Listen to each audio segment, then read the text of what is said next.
Hello and अस्सलाम वालेकुम। हमने लास्ट लेक्चर जो एंड किया था that was kinetic molecular theory. तो आज हम डिस्कस करने जा रहे हैं गैस लॉज। इससे पहले कि हम गैस लॉज पे मूव करें, एक और पॉइंट जो है वो थोड़ा सा वर्कआउट करते हैं, उसके बाद सीधे आते हैं गैस लॉज पे। And that word is the gas parameters. आप इसको गैस पैरामीटर्स कहें या गैस डायमेंशंस कहें या गैस के कैरेक्टरिस्टिक कहें, जो भी आप कहें, या गैस के वेरिएबल्स कहें तो भी आप चल सकता है। गैस पैरामीटर्स जो हैं that includes volume, pressure, temperature and amount of the gas that is number of moles. ठीक है, इन चार फैक्टर्स को हम कलेक्टिवली कहते हैं गैस पैरामीटर्स। गैस कितनी है, मोल। स्पेस कितनी लेती है, वॉल्यूम। क्या प्रेशर एक्सर्ट करती है, P। एंड किस टेम्परेचर पे है, वो उसका T है। तो ये जो चारों जो फैक्टर्स हैं जिसको हम गैस पैरामीटर्स कह रहे हैं, ये आपस में मैथमेटिकली रिलेटेड हैं। इनका जो रिलेशन है, इसी रिलेशन को ही हम गैस लॉज कहते हैं। तो मैं एक पॉइंट यहाँ पर नोट कर रहा हूँ ये कि relationship between gas parameters is called gas laws. इनके आपस के जो रिलेशनशिप्स हैं, इन्हीं रिलेशनशिप को हम क्या बोलते हैं, गैस लॉज। जैसे आपने पढ़ा होगा कि वॉल्यूम और प्रेशर अगर आपस में रिलेट करेंगे तो वी गेट बॉयल्स लॉ। इसी तरह से वॉल्यूम और टेम्परेचर को रिलेट करेंगे, then we have a Charles law. Pressure और टेम्परेचर को रिलेट करेंगे तो गैल-लुसैक्स लॉ। इसी तरह से वॉल्यूम और नंबर ऑफ मोल्स को रिलेट करेंगे, now we call that one Avogadro's law. अगर हम सबको आपस में अगर हम एक रिलेशन मिलाएंगे, now this is called a combined gas law. तो इसको हम सीरीज वाइज पढ़ेंगे। तो शुरू करते हैं। सबसे पहले हमारा जो टॉपिक है, now this is called the Boyle's law. अब जो बॉयल्स लॉ है, इसकी स्टेटमेंट है कि volume for given amount of a gas at constant temperature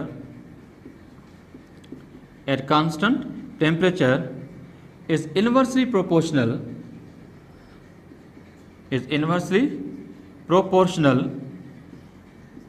to the applied pressure।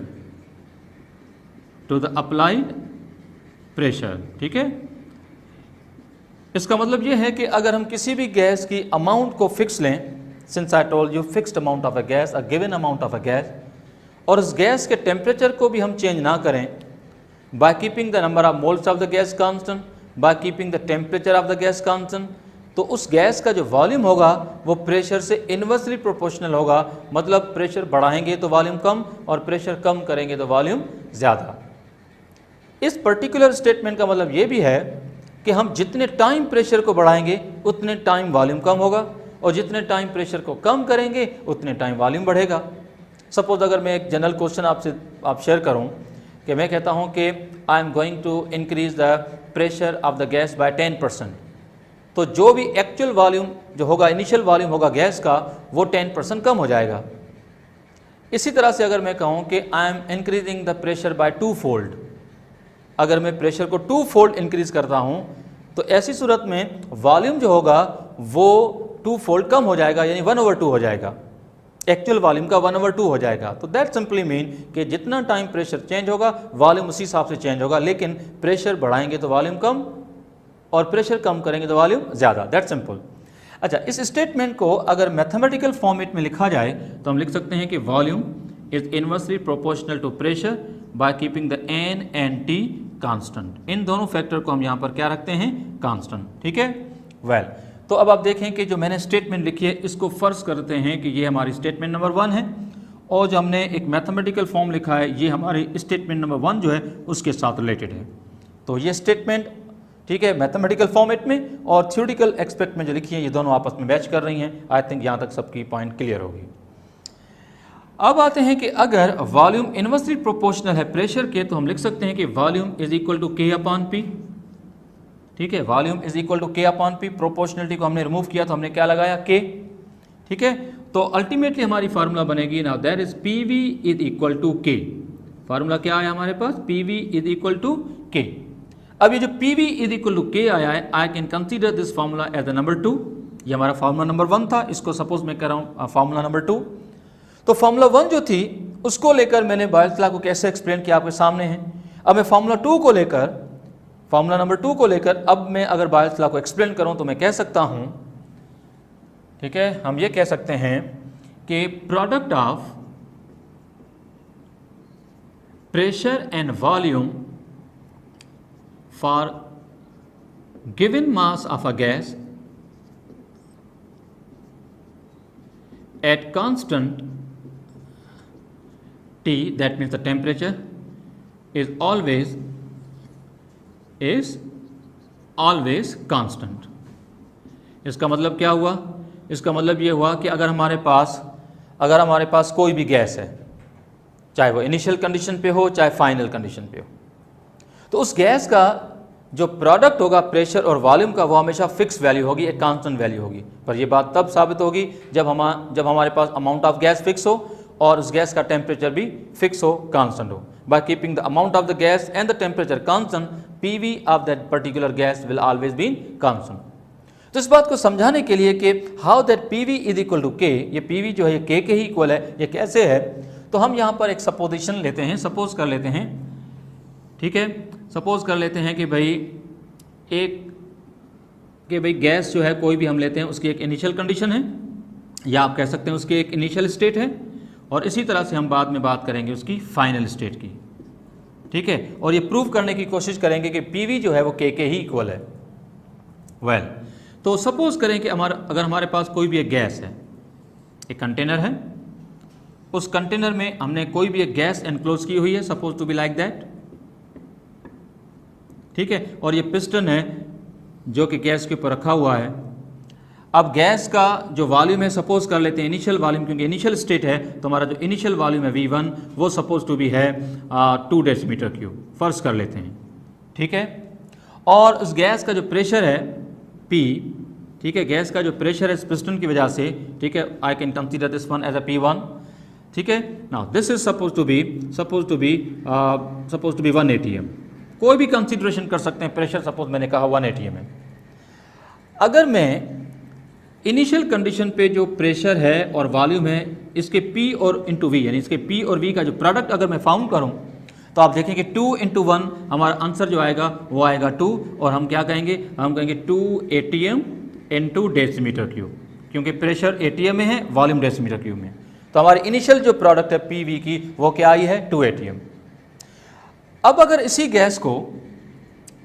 Gas को जो कि सिलेंडर में जो इनक्लोज थी, ठीक है, इसी गैस को अगर मैं प्रेशराइज करूं, इसके प्रेशर को बढ़ाऊं, सपोज मैंने पिस्टन को पुश किया तो पिस्टन जो था वो नीचे आ गया, ठीक है, और गैस का प्रेशर बढ़ गया, तो आप देख सकते हैं कि गैस का जो वॉल्यूम है वो आप देख सकते हैं कि वो क्या हो गया है, कम हो गया है। तो इनिशियल वॉल्यूम V1 था, सपोज कर लेते हैं कि अब ये वॉल्यूम क्या हो गया V2, इनिशियल प्रेशर P1 था, अब ये इनिशियल प्रेशर चेंज हो गया फाइनल प्रेशर में, चेंज इन प्रेशर में। सपोज मैंने प्रेशर को डबल किया, 1 ATM से प्रेशर को मैंने डबल करके सपोज क्या कर दिया, 2 ATM कर दिया, तो फिर आप जानते हैं कि मैंने जब प्रेशर को डबल किया है तो जो भी इनिशियल वॉल्यूम था वो वॉल्यूम हाफ हो जाएगा, वॉल्यूम हाफ हो जाएगा कि इनिशियल वॉल्यूम 2 था तो अब वॉल्यूम कितना हो जाएगा, 1 ATM। तो अगर मैं P2 और V2 की वैल्यू फाइंड करें, यानी अब जो फाइनल प्रोडक्ट है प्रेशर और वॉल्यूम का उसकी वैल्यू अगर मैं फाउंड करूं तो बताओ कि ऐसी सूरत में आंसर एक बार फिर जो आएगा वो सेम आएगा, 2 ATM इन डेसीमीटर क्यूब। ये बात ध्यान से सुनेंगे कि कोई भी गैस जिसके टेम्परेचर को चेंज नहीं करना, अमाउंट ऑफ गैस को फिक्स रखना है, फिर चाहे वो गैस इनिशियल कंडीशन पे हो चाहे फाइनल कंडीशन पे हो, चाहे उसका प्रेशर कम हो चाहे प्रेशर ज़्यादा हो, P × V product of pressure and volume that will remain constant, वो हमेशा क्या रहेगा, कांस्टेंट रहेगा, ठीक है, नंबर 1। अच्छा, अब इसमें एक बात और मैं आगे आपको एक्सप्लेन करने जा रहा हूँ, ध्यान से सुनेंगे कि यहाँ पर जो PV है जो कि K के इक्वल है, हमें इस K की नेचर को आइडेंटिफाई करना है कि ये K है क्या। अब आप देखें कि हमने जब बायल्स लॉ को एक्सप्लेन किया था तो हमने कहा था कि volume is inversely proportional to pressure, जिसमें गैस की अमाउंट तो फिक्स थी लेकिन टेम्परेचर भी फिक्स था, ठीक है। इस बात को लेकर मैं कहता हूं कि ये जो PV है ये इक्वल है ये इक्वल है के, पर के की जो नेचर है वो टी है। के की जो नेचर है यहाँ पर वो क्या है, टी है। ठीक है, अब हमें ये प्रूव करना है कि P V is equal to T कैसे है, P V is equal to T कैसे है, और टी का मतलब क्या है, टेम्परेचर, और टेम्परेचर क्या होता है सिस्टम के लिए, कांस्टेंट। हालांकि जनरल गैस इक्वेशन जब लिखते हैं, जनरल गैस इक्वेशन जब लिखते हैं तो आप लिखते हैं कि P V is equal to N R T. General gas equation में हम क्या लिखते हैं, P V is equal to N R T. हालांकि पी वी की नेचर एन आर टी के भी इक्वलेंट है, ठीक है, लेकिन यहां पर फिलहाल बॉयल्स लॉ का एक सर्टेन पोर्शन में ले रहा हूं जिसमें पीवी को सिर्फ टी के साथ कंपेयर करेंगे और प्रूव करेंगे कि पीवी जो है इसका प्रोडक्ट वो हमेशा टी के बराबर आएगा। Let's see. अब इसको एक यूनिट वाइज इसको मैं एक्सप्लेन करने जा रहा हूं। चलो सबसे पहले हम एक्सप्लेन कर लेते हैं प्रेशर। मुझे बताओ कि प्रेशर का यूनिट क्या है। प्रेशर का यूनिट है न्यूटन पर मीटर स्क्वायर, ठीक है। वॉल्यूम आप जानते हैं, वॉल्यूम का यूनिट क्या है, मीटर क्यूब। वॉल्यूम का यूनिट क्या है, मीटर क्यूब, ठीक है। Now this should be equal to T. ये किसके इक्वल होना चाहिए, टी के बराबर होना चाहिए। तो आप बताओ कि मीटर का इन्वर्स और ये क्यूब कैंसिल हो रहे हैं, यहाँ पर आएगा मीटर, तो हमारे पास आंसर आया newton into metre is equal to T, ठीक है। न्यूटन इंटू मीटर तो जूल होता है और joule is equal to T. अब आप देखें कि ये तो थोड़ा गड़बड़ हो रही है। प्रॉब्लम ये है कि न्यूटन इंटू मीटर जूल है और जूल किसका यूनिट है, जूल किसका यूनिट है, एनर्जी, ठीक है। अब जूल अगर एनर्जी का यूनिट है तो हम इसको इक्वल टू टी कैसे करें, हम कर सकते हैं, क्योंकि आपने पढ़ा है, आपने एक पॉइंट पढ़ी है कि average kinetic energy of gas molecules या average kinetic energy of the molecules, ठीक है, molecules is called its temperature. आपने टेम्परेचर की डेफिनेशन सुनी होगी कि अगर हम टेम्परेचर को as a average kinetic energy लें तो फिर हम टेम्परेचर को एज ए एनर्जी कंसीडर करें तो फिर ये टेम्परेचर जूल की इक्विवेलेंट आ सकता है, क्योंकि एवरेज काइनेटिक एनर्जी जूल में ली जा सकती है। In that sense we are consider this K as a T. ये जो के है वो एक्चुअल में क्या होता है, टेम्परेचर। मेरे ख्याल में पॉइंट आपकी क्लियर होगी। तो अब जहां कहीं भी बॉयल्स लॉ में के लिखा है वहां आप टी लिख सकते हैं, क्योंकि यहां पर के कांस्टेंट जो है वो असल में एवरेज काइनेटिक एनर्जी है जो कि टी के इक्विवेलेंट है, ठीक। नेक्स्ट पॉइंट, चलो भाई ये तो आपका हो गया बॉयल्स लॉ। अब बॉयल्स लॉ से रिलेटेड एक और चीज़ हम डिस्कस करने जा रहे हैं। Now this is the graphical representation of the Boyle's law. Graphical representation किसकी, बॉयल्स लॉ की। ग्राफ के थ्रू हम कैसे एक्सप्लेन करें, तो नाउ लेट्स सी। अब अगर हम ग्राफ के थ्रू अगर हम बॉयल्स लॉ को एक्सप्लेन करें तो we can draw a variety of graphs. बहुत सारे ग्राफ्स हम बना सकते हैं। मैं आपको एटलीस्ट 3 ग्राफ जो है, तो चलो अब सीखते हैं कि बॉयल्स लॉ जो है इसको ग्राफ के थ्रू कैसे सीखें।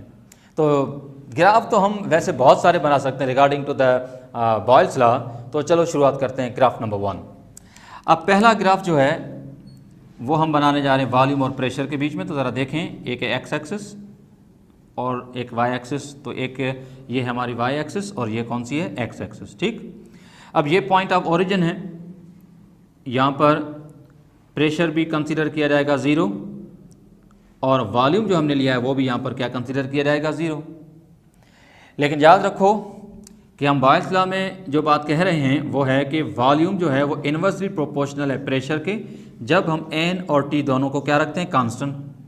अच्छा, मैं फ़र्ज़ करता हूँ एन और टी को कांस्टेंट रखता हूँ, मैं ना एन को छेड़ रहा हूँ ना मैं टेम्परेचर को छेड़ रहा हूँ, ठीक है। सपोज कर लेते हैं तो गिवन अमाउंट ऑफ मोल और गिवन अमाउंट ऑफ टेम्परेचर के लिए अगर मैं बॉयल्स लॉ को एक्सप्लेन करूं तो मुझे बताओ कि ये जो एक्स एक्सिस है, इस एक्सिस पे आप देख सकते हैं कि ग्रेजुअली देख सकते हैं कि प्रेशर जो है इस रेंज में क्या हो रहा है, वो इंक्रीज़ हो रहा है।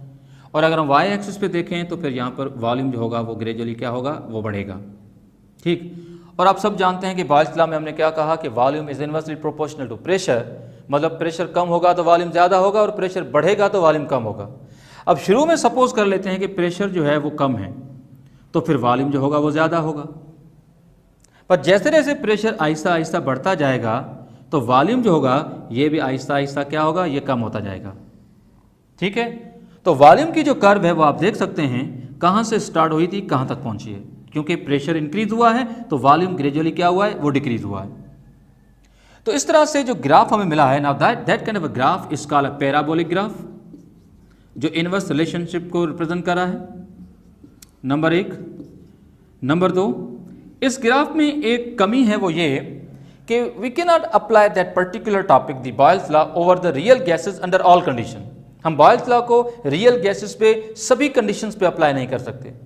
यस कि अगर हमारे पास रियल गैस है, अगर उसका प्रेशर बढ़ाते जाएं, नो डाउट उसका वॉल्यूम भी कम होता जाएगा, ठीक है। लेकिन आप ये भी तो जानते हैं कि रियल गैसेस को अगर हम बहुत ज़्यादा प्रेशर तक अगर उसको लेकर जाएं तो रियल गैस के मॉलिक्यूल इतने क्लोज आ जाएंगे कि अल्टीमेटली वो एक दूसरे को अट्रैक्ट करने लगेंगे। और ये भी हो सकता है कि जब एक दूसरे को अट्रैक्ट करने लगेंगे तो अपनी जो स्टेट है उसको भी चेंज कर लेंगे। तो जैसे ही एक real gas under high pressure अपनी स्टेट को चेंज करेगी, वहां से फिर बॉयल्स लॉ एप्लीकेबल नहीं होगा, क्योंकि वहां पर स्टेट ही चेंज हो गई है। गैस जो है वो कौन सी स्टेट में आ गई है? लिक्विड। दैट मीन्स कि ये वॉल्यूम की जो कर्व है, जो प्रेशर के बढ़ाने से नीचे जा रही है, ये वॉल्यूम की कर्व जो होगी वो एक सर्टेन लिमिट तक तो नीचे जाएगी। बियॉन्ड दैट ये लाइन कभी भी नीचे जाके एक्स एक्सिस को टच नहीं करेगी। अगर ये वॉल्यूम की लाइन नीचे जाते हुए एक्स एक्सिस को टच कर ले तो इसका मतलब हम क्या कंसीडर करेंगे कि किसी भी गैस का वॉल्यूम जो है वो क्या हो गया? जीरो हो गया है। पर हम जानते हैं कि रियल गैस का वॉल्यूम कभी भी जीरो नहीं होता। तो हम ये कह सकते हैं कि बॉयल्स लॉ जो है that is 100% true for the ideal gas. Why? Because for the ideal gas volume can be consider negligible और जीरो, क्योंकि उसका वॉल्यूम हम जीरो कंसीडर कर सकते हैं अंडर एक्सट्रीम प्रेशर। पर रियल गैस का जो वॉल्यूम है वो कभी भी हम जीरो कंसीडर नहीं कर सकते। तो मैं एक जुमला यहां पर लिख रहा हूं, ठीक है, ध्यान से सुनेंगे कि Boyle's law can not be applied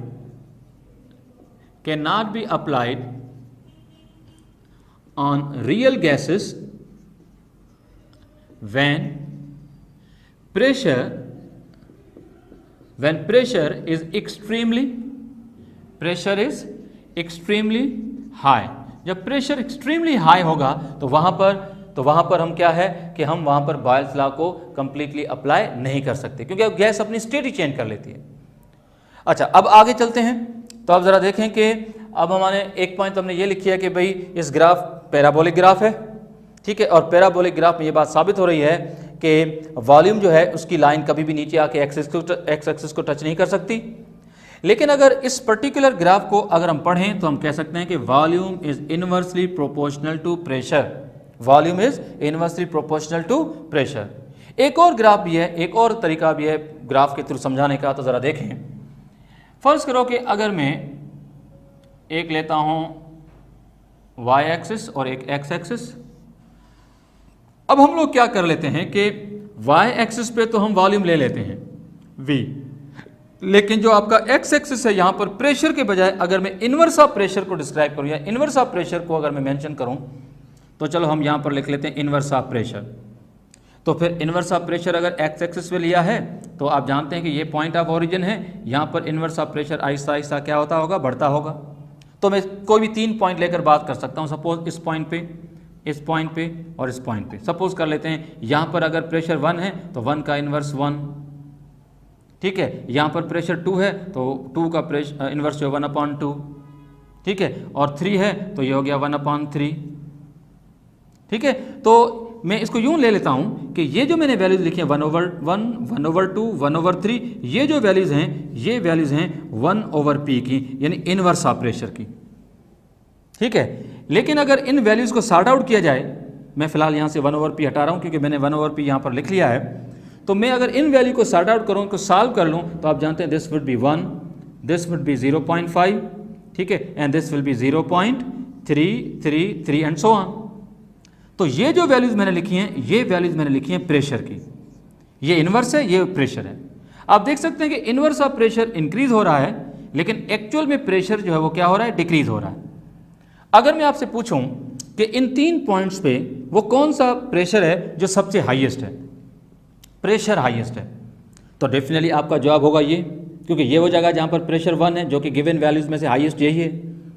अगर यहां पर प्रेशर हाईएस्ट है तो यहां पर वॉल्यूम लीस्ट होगा, क्योंकि आपने बॉयल्स लॉ में क्या पढ़ा है? बॉयल्स लॉ में हमने पढ़ा है कि higher the pressure lower the volume.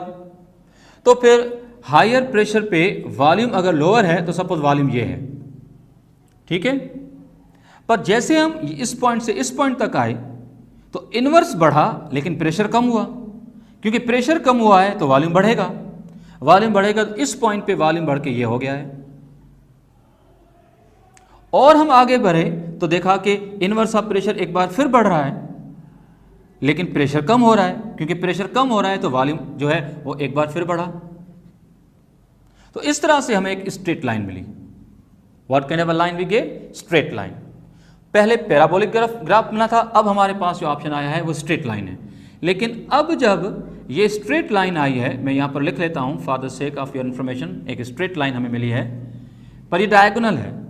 इसका सिंपली मतलब यह है कि इनवर्स ऑफ प्रेशर बढ़ रहा है, इनवर्स ऑफ प्रेशर बढ़ रहा है, साथ साथ आप देख सकते हैं कि वॉल्यूम भी बढ़ रहा है।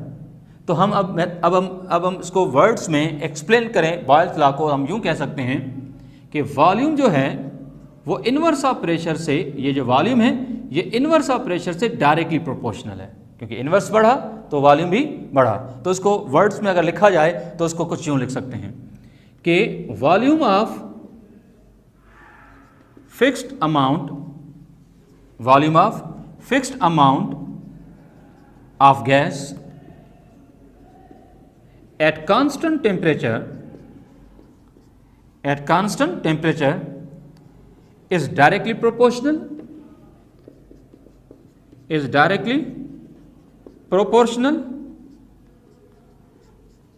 to the inverse of pressure,